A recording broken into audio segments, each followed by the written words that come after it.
Halo semuanya, kembali lagi di Astrologic Alur Film. Oke, di episode kali ini, Astro akan merecap seluruh alur film The Unholy yang rilis pada tahun 2021. Sebuah film horor yang menurut Astro kalau dipikir-pikir, ngeri juga. The Unholy menceritakan tentang sebuah jemaat gereja di suatu desa yang tanpa mereka ketahui telah menyembah iblis. Oke, gak usah lama-lama lagi, cus langsung ke filmnya guys. Film dibuka di tahun 1845. Terlihat di situ ada sekumpulan warga yang akan mengeksekusi seorang wanita. Tidak lama kemudian, salah satu pria maju dan memasangkan sebuah topeng ke wajahnya dengan cara dipaku. Tidak selesai di situ, setelah pemasangan topeng selesai, ia digantung dan dibakar di tempat itu.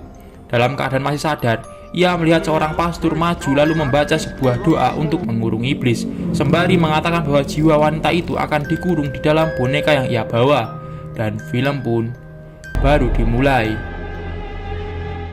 Berpindah ke tahun 2021 di Boston, terlihat di situ ada seorang pria bernama Van yang sedang membeli makanan. Van adalah seorang jurnalis berita yang kurang beriman kepada Tuhan, serta karirnya akan hancur karena ia ketahuan membuat berita palsu atau hoax. Setelah selesai membeli makanan, ia ditelepon oleh temannya yang memberi kabar bahwa ada kasus mutilasi seekor sapi di daerah Benville.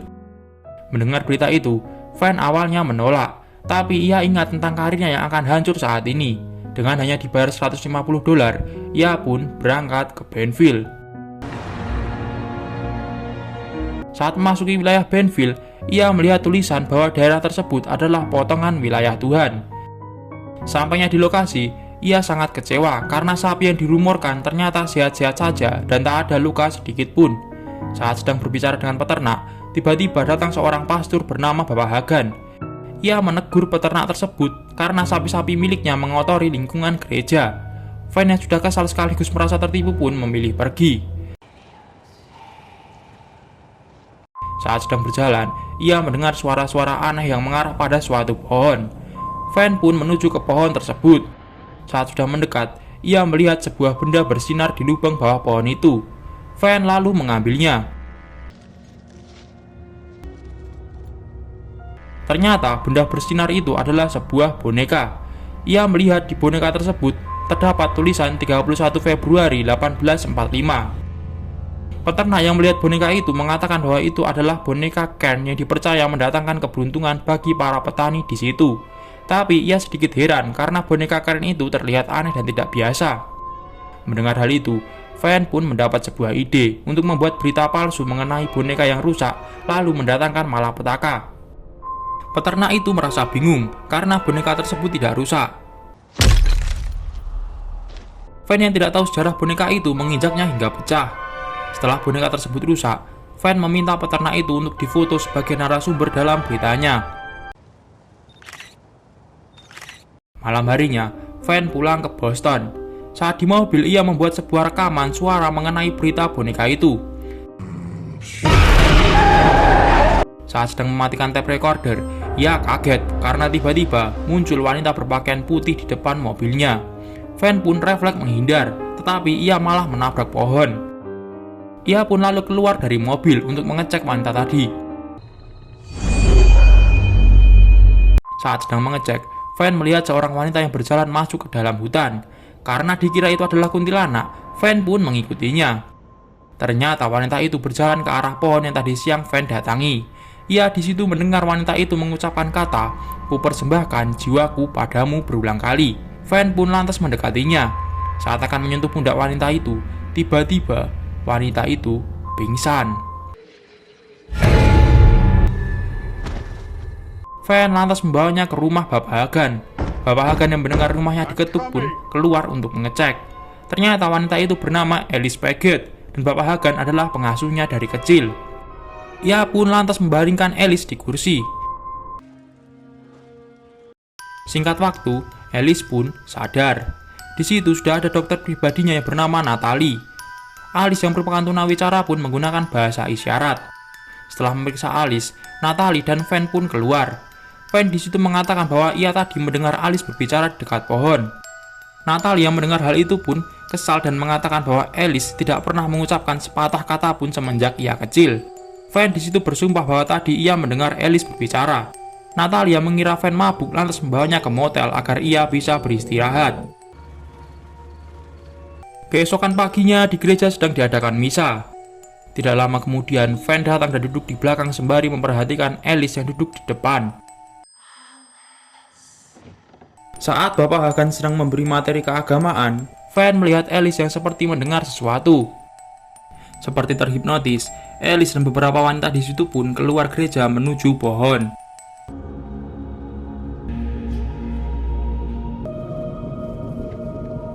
Saat di depan pohon, Alice hanya terdiam seakan sedang melihat sesuatu. Bapak Hagan dan beberapa orang pun terlihat bingung dengan kelakuan aneh Alice itu. Sedangkan Van, ia di situ mulai mendokumentasikan kejadian tersebut untuk bahan beritanya. Bapak Hagan yang khawatir dengan Alice lalu menghampirinya, dan saat ingin menyentuhnya, tanpa diduga, Alice yang tunawicara tiba-tiba dapat berbicara. The lady. Semua orang yang melihat hal itu pun kaget. Alice di situ mengatakan bahwa Bunda ingin memberi pesan agar orang-orang besok ke tempat itu lagi.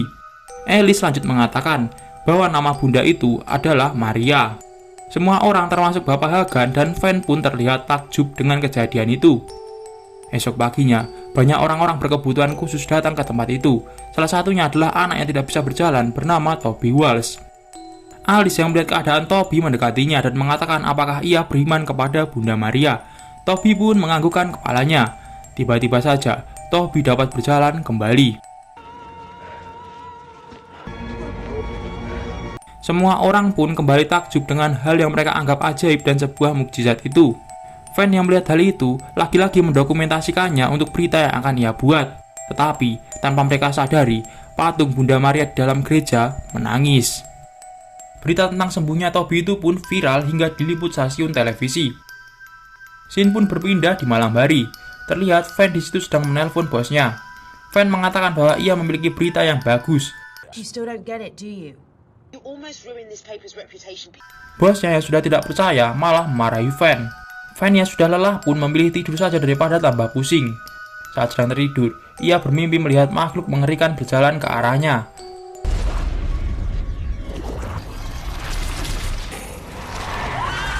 Van pun bangun dan mendapati kepalanya terkena tetesan air. Scene pun berpindah keesokan harinya.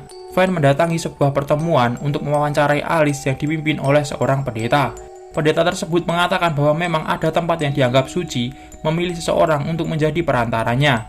Ia mempercayai bahwa kemungkinan Benville akan menjadi tempat suci berikutnya.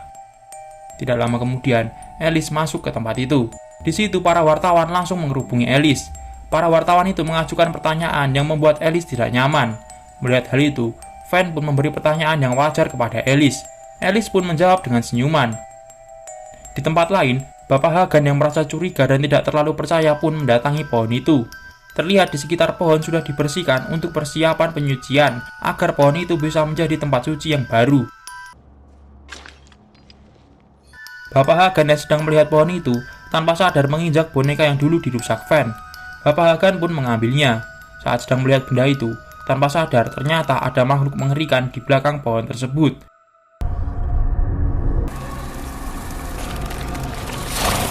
Bapak Hagan yang merasa ada yang aneh, lalu mengambil boneka itu untuk diteliti lebih lanjut. Di dalam rumah, Van dan Alice bersiap untuk melakukan wawancara. Tapi tiba-tiba Bapak Hagan datang dan menghentikan wawancara itu. Bapak Hagan marah karena mengira Van hanya memanfaatkan Alice untuk karirnya saja. Scene pun berpindah saat malam hari. Terlihat di situ Van sedang menuju kamar motelnya. Saat sedang berjalan, ia merasa ada yang mengikutinya. Saat ia menoleh ke belakang, ternyata tidak ada apa-apa. Esok paginya, terlihat Alice sedang berlatih menyanyikan lagu rohani. Bapak Hagan nampak terpukau dengan suara Alice, hingga tiba-tiba penyakit Bapak Hagan kambuh. Di situ ia batuk hingga terjatuh ke lantai. Alice yang melihat hal itu lantas menyentuh Bapak Hagan. Seperti halnya mukjizat, tiba-tiba saja batuk Bapak Hagan berhenti, dan ia merasa lebih sehat. Sepulang dari gereja, Van melihat hasil ronsen Bapak Hagan.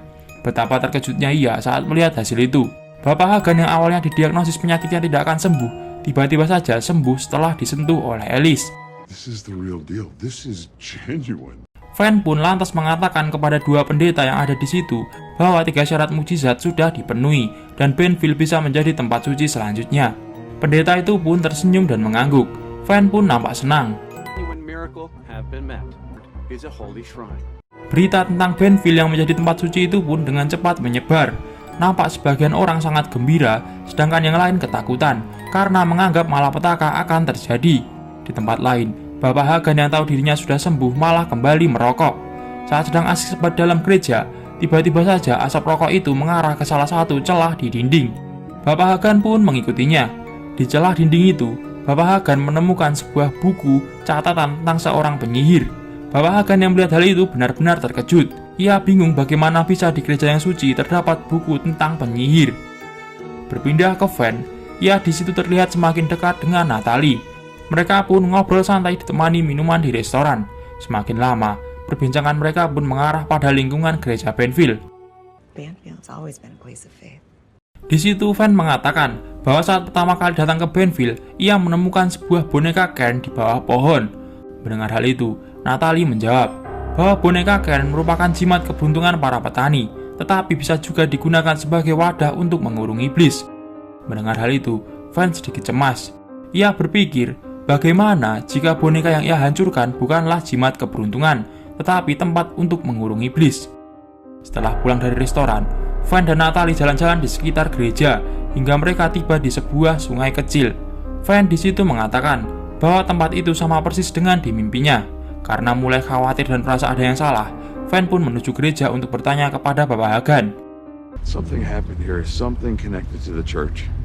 Berpindah ke Bapak Hagan, ia di situ melihat ada seseorang yang masuk ke bilik pengakuan dosa. Bapak Hagan pun masuk ke sana untuk mendengar pengakuan dosa tersebut. Saat di dalam, Bapak Hagan mulai mendengar pengakuan dosa orang itu. Pada awalnya, semua berjalan normal, hingga tiba-tiba ia mengatakan hal yang sangat aneh dan mengerikan. Bapak Hagan yang sedikit syok pun keluar untuk melihat siapa orang itu sebenarnya. Saat sudah di luar, ia malah melihat sosok mengerikan yang sedang melayang dan tiba-tiba menyerang ke arahnya.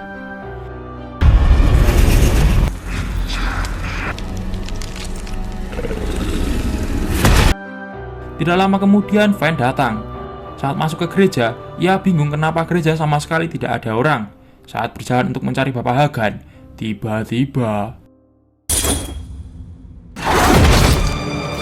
Bapak Hagan ditemukan sudah tewas. Singkat waktu, ambulan pun membawa Bapak Hagan untuk diautopsi. Sepulangnya dari gereja, Van yang mulai curiga pun mengecek kembali wawancaranya dengan Alice. Saat sedang melihat rekaman itu, ia terkejut karena ada sesuatu yang aneh di samping Alice. Ia pun mencoba mengecek lebih lanjut. Ternyata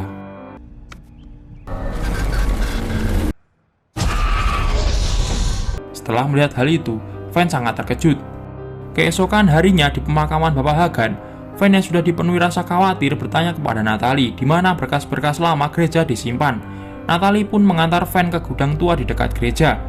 Sampainya di sana, Van mencari berkas-berkas tentang sejarah gereja itu. Hingga akhirnya, Van menemukan sebuah buku catatan tentang seorang penyihir yang ditulis oleh Bapak Prescott. Di dalam buku itu, menjelaskan bahwa dahulu kala ada seorang penyihir yang dieksekusi bernama Maria Elnor. Concerning the witch and the bride of Satan, Mary Elmore. Maria adalah seorang penyihir yang sangat sakti dan bisa menyembuhkan segala penyakit. Semua orang menyembah dan menganggap Maria Elnor sebagai utusan Tuhan, tapi ternyata bukan. Pada tahun 1845, orang-orang mengetahui bahwa kekuatan Maria Elnor berasal dari iblis. Lantas karena hal itu, Maria Elnor pun ditenggelamkan di sungai dan dieksekusi. Sedangkan jiwanya dikurung di dalam boneka Ken yang Van hancurkan. Mendengar hal itu, Van sangat kaget. Ia yakin bahwa Maria yang Alice dan orang-orang sembah bukanlah Bunda Maria, tetapi Maria Elnor sang penyihir yang sedang menyamar. Setelah mengetahui hal itu, tiba-tiba kain putih yang menutup benda di depan mereka pun bergerak. Van pun membukanya. Ternyata hanya sebuah patung. Van pun di situ tertawa kecil dan tiba-tiba sosok Maria Elnor pun muncul di depan mereka. Van dan Natalie yang melihat hal itu langsung berlari keluar dari gudang. Setelah mengetahui hal itu, mereka pun pergi ke tempat pendeta untuk menjelaskan hal yang ia alami. Saat di perjalanan, bos Van menelpon. Ia di situ mau menerima berita yang ingin Van bawakan, tetapi setelah tahu tentang Maria Eleanor, Van di situ menolaknya. Sampainya di tempat pendeta, Van menjelaskan semua tentang Maria Eleanor. Pendeta yang mendengar hal itu dengan santainya mengatakan bahwa ia sudah mengetahui tentang Maria Eleanor dan nanti malam mereka akan mengadakan misa di dekat pohon itu. Mendengar hal tersebut, Van pun langsung pergi untuk menuju arsip keuskupan. Di situ ia menelpon Natalie dan mengatakan bahwa sebelum Maria Eleanor dieksekusi, ia sempat melahirkan seorang anak bernama Nicholas Paget. Mendengar kata Paget, Natalie langsung tahu bahwa Alice adalah keturunan Maria Eleanor. Van lanjut mengatakan bahwa berdasarkan arsip itu, Maria Eleanor akan bangkit melalui keturunannya. Saat sedang membaca, tiba-tiba untung saja pastor dari Vatikan datang dan mengusir makhluk jahat itu. Tetapi karena Maria Eleanor sangat sakti, ia mampu membuat tulisan di kitab itu mencair. Untung saja pastor itu sudah hafal seluruh isi Alkitabnya. Maria Eleanor pun berhasil diusir. Setelah iblis itu pergi, pastor mengatakan bahwa sumber kekuatan iblis adalah rasa iman kepadanya. Jika semakin banyak orang yang percaya dan beriman kepadanya, ia akan semakin kuat. Singkat waktu, Van, Natalie, dan pastor pergi ke gereja untuk menyegel kembali jiwa Maria ke dalam boneka Ken. Saat dalam gereja, Van mengakui segala perbuatannya dan ialah orang yang merusak boneka Ken itu. Pastor pun memberi nasihat, jika Tuhan selalu menerima penebusan dosa dan kadang Tuhan memilih seorang pendosa untuk tujuan ilahinya. Pastor pun lanjut untuk mempersiapkan alat-alat untuk menyegel Maria Eleanor. Saat menghidupkan korek, entah kenapa apinya selalu padam. Hingga tiba-tiba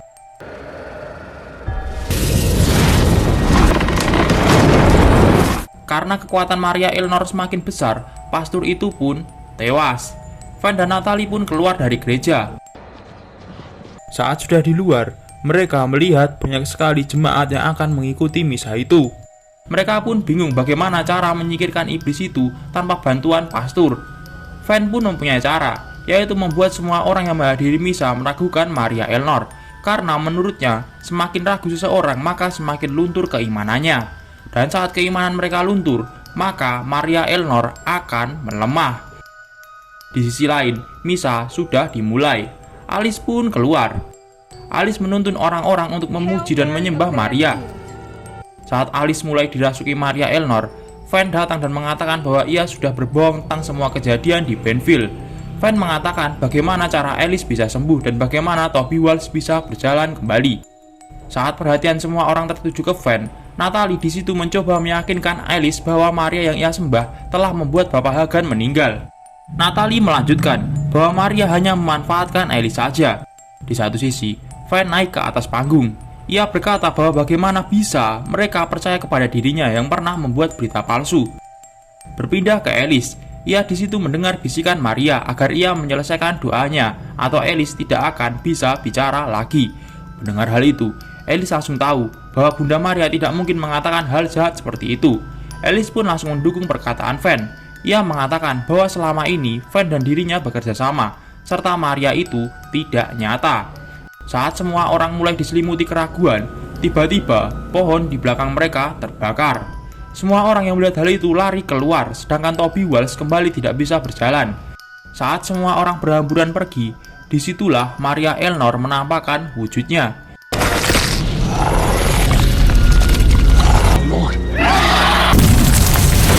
Ia berusaha menyerang Van, tetapi Alice melindunginya. Karena sentuhan sakti Maria, Alice pun langsung meninggal dunia.